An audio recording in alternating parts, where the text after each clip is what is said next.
Welcome, fight fans. It is Justin Perry MMA, and I'm back with another video. The topic of this video is the lack of competition currently in women's MMA and how to solve that. And if you have not already done so, if you were to check out some of my previous videos on fighter pay and the correlations I make between fighter pay and just the lack of competition in general, I talked about women's MMA, and I also talk about some of the heavier weight classes in men's MMA regarding light heavyweight and heavyweight.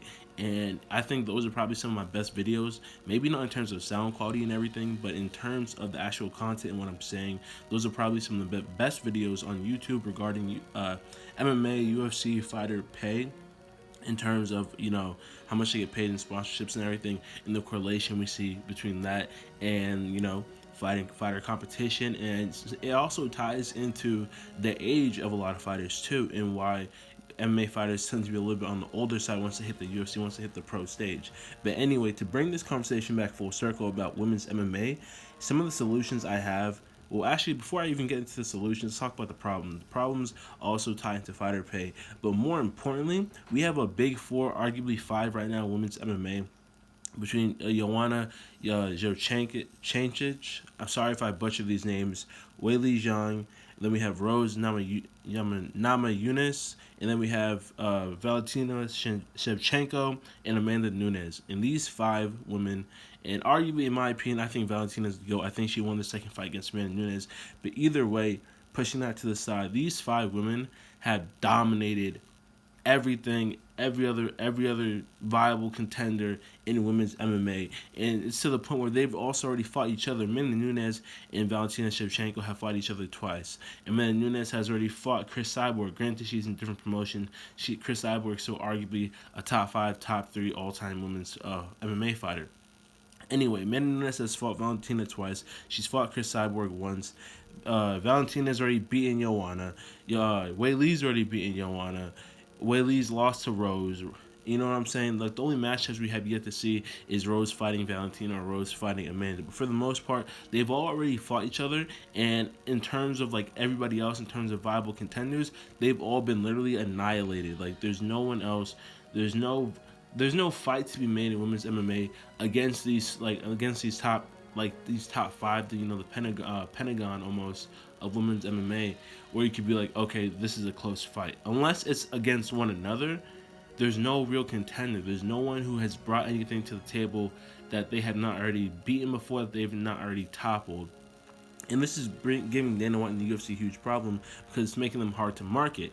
You have so many elite fighters, and they're at such a high level. Even when you compare them to the men, they're at such a high level in terms of their efficiency and how good they are. But then the rest of the talent pool is, in my opinion, kind of subpar. Not to offend the Megan Andersons and everything like that, the Lauren Murphys, but it's kind of subpar. If we're being subpar to average, if we're being honest, and the eye test tells you that much too. And even when you look on paper, comparatively, the statistics back it up too. So some of the solutions I have to fix this problem is, I think that the UFC should copy one fighting championships idea, how they have I think one calls them empower cards, where it's just all female cards. And I think the UFC should do this, but let's make it like an all female card and maybe headline it with a Conor McGregor fight or Jorge Masvidal fight. Headline it with a. I know that sort of take away from the whole point of it being all female, but I think if you just make the majority of these cards female under these massive names, I think it would draw them a lot of attention and maybe garner them some more fans. Who knows? But I think maybe adopting some all-female cards, or maybe taking some inspiration from Invicta 1 FC, I think that's a good way to go too. I think the UFC or Bellator, because I'm a huge Bellator fan. For those of you guys who don't know, I was watching Bellator way before I even started watching the UFC. But anyway, Bellator or the UFC, I think should try and buy out Invicta's top 5, top 10 fighters, and then for whatever weight classes that they have for Bellator. I know Bellator has I think a 155 or 145 women's weight class too. Whatever, UFC has 145 and below. I think if they were to buy out some of Invicta's top fighters from their contracts, or get them when they're in the free agency, that would go a long way into helping the competition of their fighter pool. And I think that they should potentially look into increasing specifically women's pay in regards to potential prospects, like I touched on in the fighter pay videos. When you increase money, when you basically make it so people can get a bag, when people can get paid in the sport, more people are going to do it. Like where do we lose a lot of our athletes to in terms of MMA? We lose a lot of our athletes to boxing. We lose a lot of our athletes to, in regards to light heavyweight, maybe some foreign basketball league, foreign soccer league, stuff like that. You know what I'm saying? Women's, they just decide not to take MMA because maybe it's not quote unquote a viable route. Maybe they just get a job at like a tech firm or something, like something safe, something simple like that. So maybe specifically increasing women's pay will go a long way. Make it so fighters can get their own sponsorships. I'm not trying to turn this into my fighter pay video. Once again, I think you guys should go and check that out. I have it in my, if you go on my channel, I have fighter pay as its own little section with a whole bunch of videos.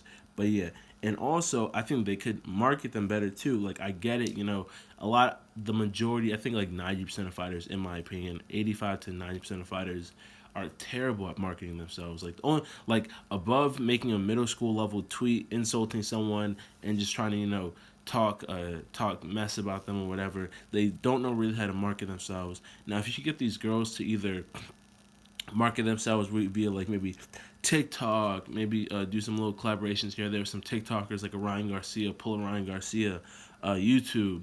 Dana hates the Paul brothers, but the fighters can still do whatever the fuck they want. Use Brendan Schaub, like they can go to other media outlets besides Ariel Helwani and the Food Truck Diaries. You know what I'm saying? ESPN, Fox News. Why don't we make these guys sit at some more desks at like regular shows? Like there are some MMA fighters who are avid basketball fans. Why not get them on, Undisputed? Why not try to get them on First Take? There are a lot of different avenues that could be done to help women's competition.